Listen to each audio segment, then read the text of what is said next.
and welcome to American Catholic History, brought to you by the support of listeners like you. If you value this content and wish to see it continue, become a supporter at americancatholichistory.org/support. I'm Noëlle Crowe. And I'm Tom Crowe. We start once again with a word of thanks to our supporters, especially Nicely P., Paul B., James M., Renee and Charmin, Catherine S., and NC Golesh. Thank you all. Yes, your support makes this podcast possible, and we continue to ask for more. We're only about 20% of the way to the amount of support we need to really make this podcast a sustainable project. So if you've enjoyed these episodes, if you've learned something, if you've been inspired or edified or helped in your faith, please consider becoming a supporter. You can learn about our support tiers at americancatholichistory.org/support. The lowest is just $5 each month. Just $5. But for more each month, you'll get extra perks. So that said, and thank you for your support, on with the show. Today, we're talking about a different kind of founding father, Saint Junipero Serra. He was a Franciscan friar with a single-minded devotion to evangelization and missionary work. This single-minded devotion brought about great good, though sometimes his tactics were seen as extreme and even a bit harsh by others. But he was driven by love of Christ. To him, no earthly cost was too extreme if it meant growing closer to Christ. Others may have disagreed, but that wasn't his fault. And it's hard to argue with the results. Thousands of natives baptized, a huge swath of land from San Francisco down to just south of the Mexican border evangelized and civilized, and a legacy that includes bringing grapevines into California for the first time. He truly is the father of California. Yes, indeed. And the grapes that he brought to the San Diego area have earned him the title not only of Father of California, but also Father of California wine, which may be more important. Well, maybe. Yeah. But let's tell his story. He was born on Majorca, an island off the coast of Spain, in November of 1713. His parents were pious Catholics, and he was baptized Miguel Jose. His parents were farmers, and they weren't well off. They weren't destitute, they just weren't wealthy. He went to a school run by Franciscans, and at 15, he felt a call to become a priest, so he entered the Franciscan novitiate there in Majorca in 1730 when he was 16. He took the name Junipero after one of St. Francis's earliest companions. He was an excellent student. He was ordained a priest in the late 1730s and earned his doctorate in 1742. He was considered a brilliant scholar and had a long and distinguished career ahead of him as a teacher and thinker. But he felt a different call. In 1748, he and a friend and fellow Franciscan friar, Francisco Palou, confided to one another their secret desire to go off and be missionaries. So they applied for permission, received it, and they set sail from Cadiz, arriving in Veracruz, New Spain in 1749. Serra was 35 by this point. That's middle age in this era. He's no spring chicken by missionary standards, but he was devoted to it, so he went. Veracruz on the Gulf Coast was a 250-mile trek from their destination, Mexico City. Horses were available, but Junipero and Francisco refused them, opting to walk. Junipero vowed never to ride on a horse, since this was a rule given them by St. Francis himself. This choice would have an impact on the rest of his life. Early in their walking journey, Serra was bit by something, a mosquito perhaps, on his left leg around the ankle. The bite became inflamed and infected and caused significant swelling in his foot and lower leg. They stopped at a farm for lodging that night, and the severe burning and itching of his leg compelled them to stay a second night. The pain subsided enough to allow him to complete the journey, but the infection bothered him for the rest of his life. Arriving in Mexico City, he took up residence in the College of San Fernando de Mexico, the school for the Franciscans sent out to be missionaries. While living there, he insisted on living as one of the novices, taking a turn reading to the brothers during the common meals, waiting at table, and serving food. It's a sign of things to come. He lived a life of service and self-denial. He really did. His first mission activity took him north of Mexico City into the Sierra Gorda region, where he and Father Francisco walked into a mess. The natives who had become Christian had basically stopped practicing the faith, and the Spanish military and colonists had been riding roughshod over the rights of the natives. Yes, since the early 1740s, the military had moved into the area and established a base of operations there, bringing their families. So they established ranches and even towns. They didn't quite enslave the native people, known as the Pames, but they forced them to work their land for very low wages. Serra was outraged by this and protested the ill treatment. He had brought seeds and implements to help the Pames learn modern farming techniques and livestock to help them establish their own ranching. He came to help them know their faith better and to improve their economic condition. But so long as the Spanish colonists were violating the Pames land, his efforts couldn't take root. So he protested to the viceroy, citing the laws of the Indies which forbade colonization on lands set aside for missionary activity. The viceroy ruled in his and the Pames' favor, but it still took a few years for the colonists to vacate. They finally did, leaving Serra and Father Francisco to finally have their impact. By the time they left, the Pames were in a much better situation, and they had a beautiful church of their own, built over 7 years under the direction of Father Serra. In 1758, he returned to San Fernando, back in Mexico City, to work mainly in the administrative offices of the college. He remained there for 9 years. In 1767, a rather significant event occurred in the Spanish Empire. King Charles III expelled the Jesuits. In the edict he issued, he ordered the authorities in New Spain to take the Jesuits by force and remove them immediately from their houses, and he ordered that this be done within 24 hours of the edict being read. To emphasize how serious he was, he said that if any Jesuits were found within the realm after that 24-hour window, even if they were sick or dying, the people who failed to remove them would be executed. Pretty severe. Yeah. Yeah, we could do a whole episode on the expulsion and suppression of the Jesuits. It's a fascinating topic, but it's not one that really fits into our category. Well, we have mentioned it before, especially in regard to John Carroll. He was a Jesuit and was teaching in France when the Jesuits were suppressed, so he had to return home to Maryland. And what a boon that was for the church in the U.S., our first bishop and a truly great man, forced to come back home. And here in our story is another place where the suppression of the Jesuits had a significant impact on what is now the U.S. Yeah, that happened because the Jesuits were in control of the missions of Baja California and the far northwest corner of present-day Mexico. When they were forcibly removed, those missions suddenly needed new leadership, and Junipero Serra was the man for the job. He was 53 at this point, and his legs still bothered him badly.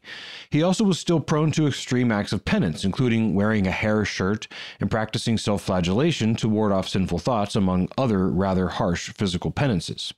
But in spite of any weakening these penances caused, he accepted the position of president of the missions, and in 1767 headed to the Baja California Peninsula with 14 other Franciscans to fill the void left by the departed Jesuits. They arrived in Loreto, the main Spanish town on Baja California, where they were given charge of the church, but the local military governor retained control of the town and everything else. The military took control when the Jesuits were expelled, and they weren't keen on relinquishing control. Once again, Serra had to write back to Mexico City to get his rights. Once again, the viceroy sided with him, and the military governor had to give over control of everything to the mission, and therefore to Serra. But his stay at Loreto would not be long. The new civilian head of matters in California, both Baja or Lower California and Alta or Upper California, desired to set out to establish missions and military settlements further north. Spanish explorers had by this point mapped much of the coast of Alta California, the modern-day U.S. state of California. They had come upon both San Diego Bay and Monterey Bay, giving both their names which remain to this day. But those explorers did not have the manpower or supply lines to establish permanent settlements. That was left to overland expeditions. And Serra was personally eager to be part of those missions into previously unevangelized, uncivilized territory. But his bad leg flared up badly. So badly that even his dear friend and longtime companion, Father Francisco, encouraged him to remain behind and allow younger and healthier friars like himself to take on this journey. Father Serra would not hear of it. He said to Palou, "Let us not speak of that. I have placed all my confidence in God, of whose goodness I hope that he will grant me to reach not only San Diego, to raise the standard of the Holy Cross in that port, but also Monterrey. And with that, he was going. But he didn't set off by boat with the rest of them. He instead hopped on a mule and headed north along the arid peninsula. Now, for perspective, Loreto is about 2/3 of the way down the peninsula. It's more than 500 miles from Loreto to modern-day Tijuana, which is just a little way south of San Diego, and he did it by mule.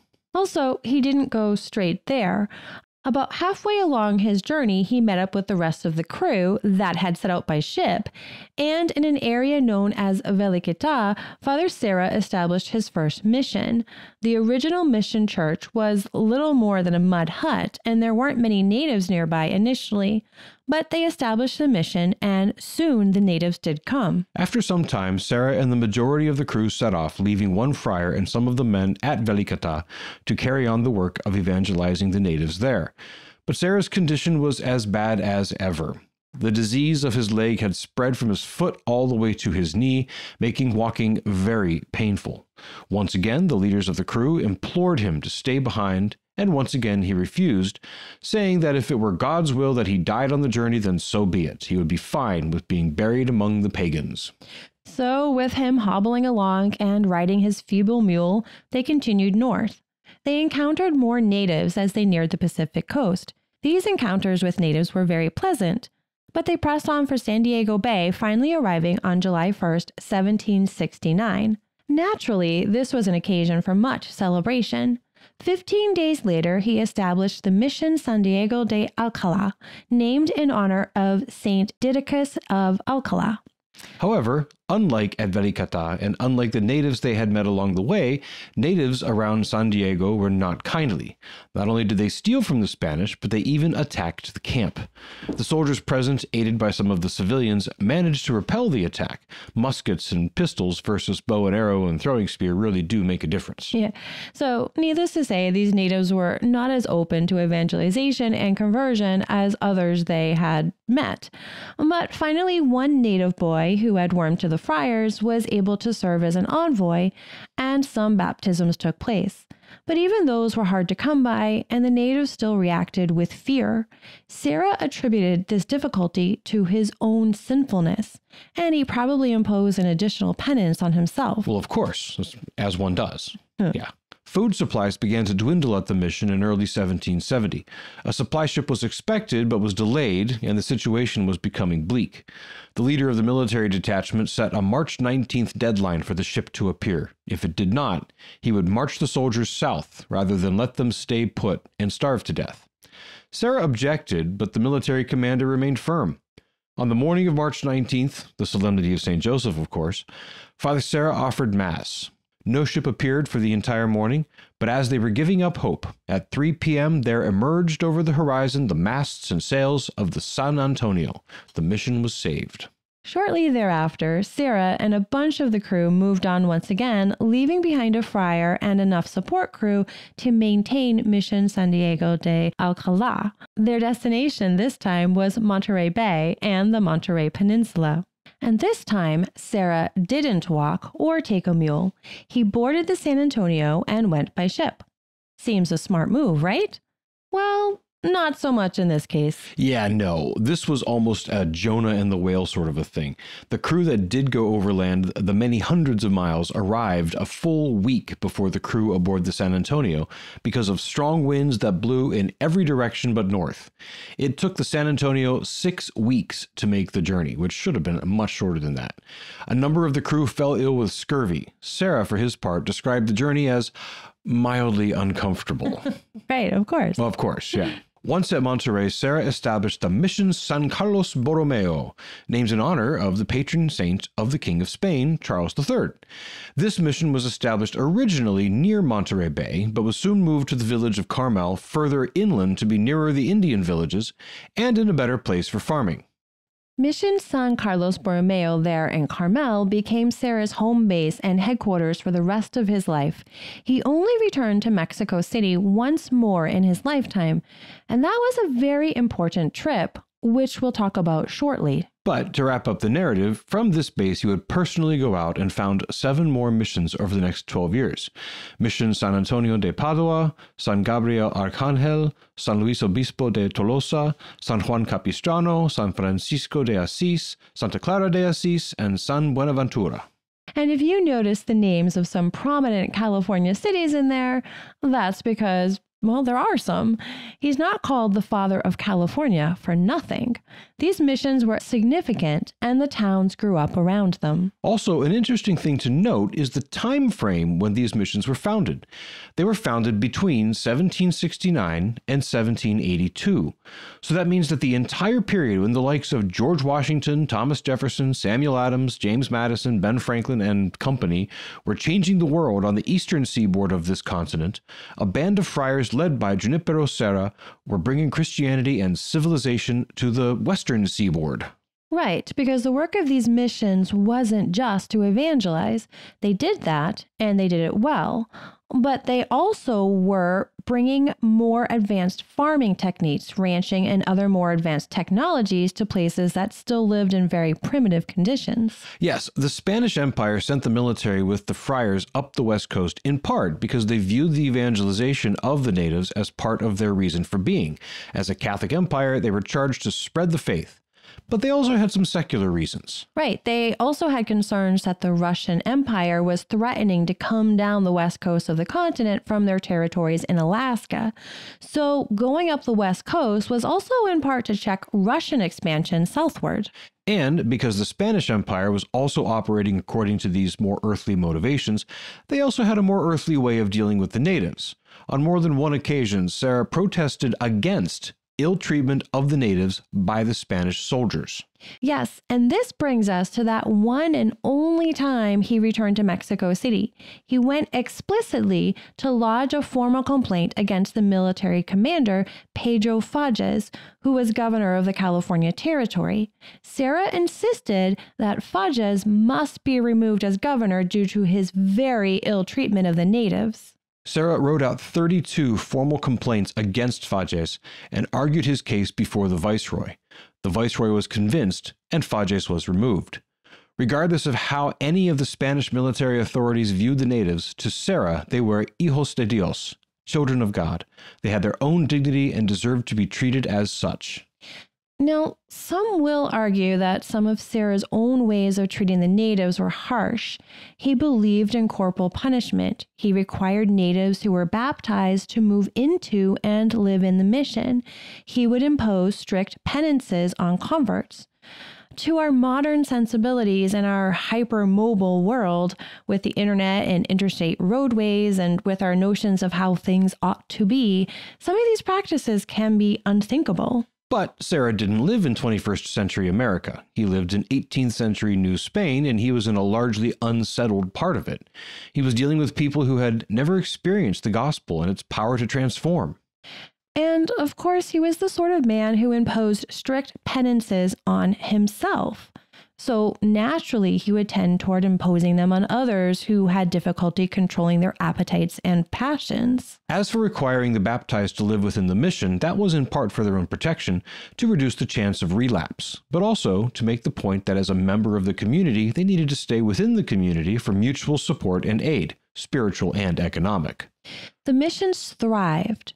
Eventually, they were producing surpluses of grain and cattle enough to trade with Mexico for luxury goods. In 1779, friars at San Diego de Alcalá established California's first vineyard, using a strain of grapes that would dominate California winemaking for 100 years. In the final 3 years of his life, Father Serra traveled up and down California, visiting all of his missions, confirming those who had been baptized. He had been granted the faculty to confirm many years before. He was severely hobbled by his chronically bad leg, which had only gotten worse, including open sores from venous ulcers. Ugh. And by this point, he also suffered from problems in his chest due to a common penance of striking himself on the breast with a rock repeatedly. Ugh. He died on August 28, 1784. He had contracted tuberculosis, and with his already weakened state and advanced age, He had lived 70 hard years. He had little ability to fight off the infection. He died at Mission San Carlos Borromeo and was buried under the floor of the sanctuary of the Mission Church. Controversies have swirled around Junipero Serra for some time, but they do not touch the fact that he lived an exemplary life in the service of the Lord. He loved Christ, hated sin, and loved his fellow man so much that he spent himself utterly to bring the message of Christ to those who otherwise would not have heard the gospel. And his life's work is commemorated in the U.S. Capitol. One of California's 2 statues that stand in Statuary Hall in the U.S. Capitol depicts him in a dramatic posture, preaching, while holding aloft a gleaming cross. He was beatified by Pope John Paul II in 1988. In speaking about Serra, John Paul said, "He sowed the seeds of Christian faith amid the momentous changes wrought by the arrival of European settlers in the New World. It was a field of missionary endeavor that required patience, perseverance, and humility, as well as vision and courage." And in 2015, in the first ever canonization on American soil, Pope Francis canonized Junipero Serra, calling him a founding father of the United States. And it is a fitting title because just as the American Revolution was bringing political independence to the 13 colonies on the East Coast, the work of Junipero Serra, the humble friar from Majorca, was bringing civilization and a spiritual revolution to the West Coast of what would eventually be the United States. This has been American Catholic History. If you enjoy American Catholic history, please become a supporter. We've got great perks for supporters, including exclusive content, books, mugs, and personal conversations. Get information on how to become a supporter and the perks at americancatholichistory.org/support. Also on our website, sign up for our newsletter, learn more about Junipero Serra, see about our pilgrimages, and find other episodes that you might be interested in. Also, don't forget to check out information about our course starting in mid-October. Yep. We love getting your feedback and suggestions for episodes. You can email us at feedback@americancatholichistory.org. Find us on Facebook at facebook.com/AmericanCatholicHistory, on Instagram at ACH_podcast, or follow us on Twitter at ACH1513. I'm Noëlle Crowe. And I'm Tom Crowe. Thank you once again for joining us on American Catholic History, made possible by listeners like you.